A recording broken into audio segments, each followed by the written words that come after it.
Hey, it's Cava&Faulkner, Elk Grove Living Trust lawyer, Sacramento estate planning attorney with Cava&Faulkner. Thanks so much for tuning in to the Daily with Christine. And today it is our final edition series on anxiety and presenting or public speaking or performing. And so this stems from a presentation I listened to on Tuesday from Matt Abrahams, who is a Stanford lecturer in the School of Business and who also is an author of Speak Up Without Freaking Out and other books. And I was so intrigued with his talk about how so many people are anxious in presenting, public speaking, being on Zoom calls, that I thought it would be worthy to do a little mini series. So if you haven't seen my other videos, check them out. I've done 3 earlier series on my YouTube, or 3 earlier videos in this series on my YouTube channel.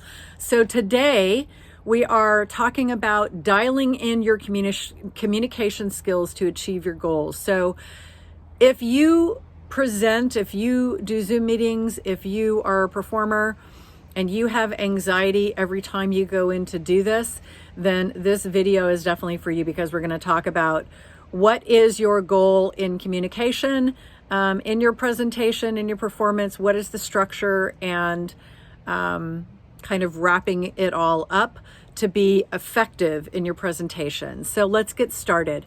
So every time you present or perform, you should have a goal. And so the question number 1 is, what information what do I want from this presentation?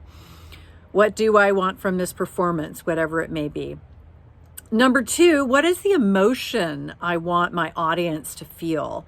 And what is the action that I want them to take? It should be both concrete and measurable. And so each audience or each presentation, they don't have to be the same. You can actually have different goals, hope for a different emotion, and have a different call to action for each of those presentations. And so, sorry, my battery is dying. So those are 3 things that you need to think about, in each presentation that you do. And it is important that you think about this strategy, which is to know, right? What information do you want your audience to know? What do you want them to feel? And what do you want them to do? Know, feel, do. And what is the structure of your presentation?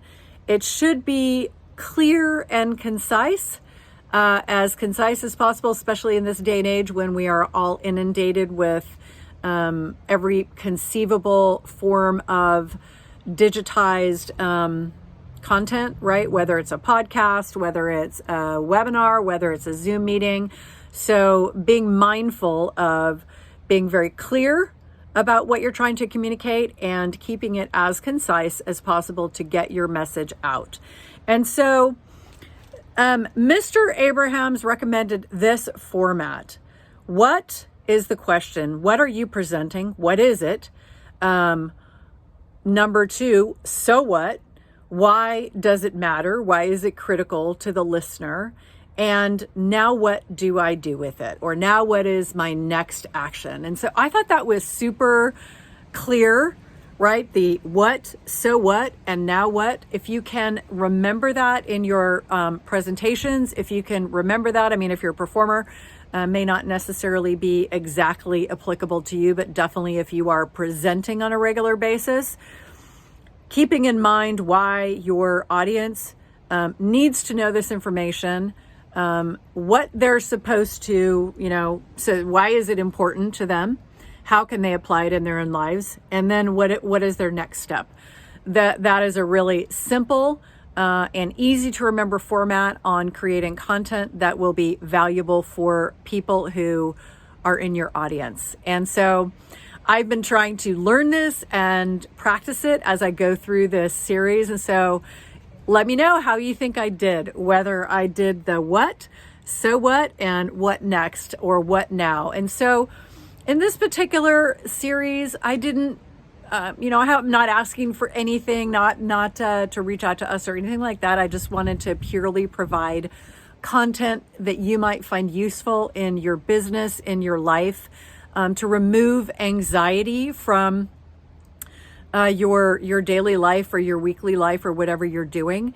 COVID has been a tough time for everybody, having to shift and move online, and so many people, including me, have had a tough time really showing up and being seen by others. So many people are used to being kind of, invisible, I guess, in so many ways, not being seen. And so having to be online and be seen by our audience as someone who is both credible, who has something important to say, and who is an authority, it can be really intimidating to do this. And so I hope that this series has helped you in some small way to create a strategy, give some thought to these things that crop up in your life that you might even know what they're called, and put a name to them so that you can start creating really useful content in a way that's joyous to you and not so anxiety causing, at least something that you can start working on. So again, I hope that you have found this valuable. I've loved doing it for you. And subscribe to our channel if you like our content, like our videos.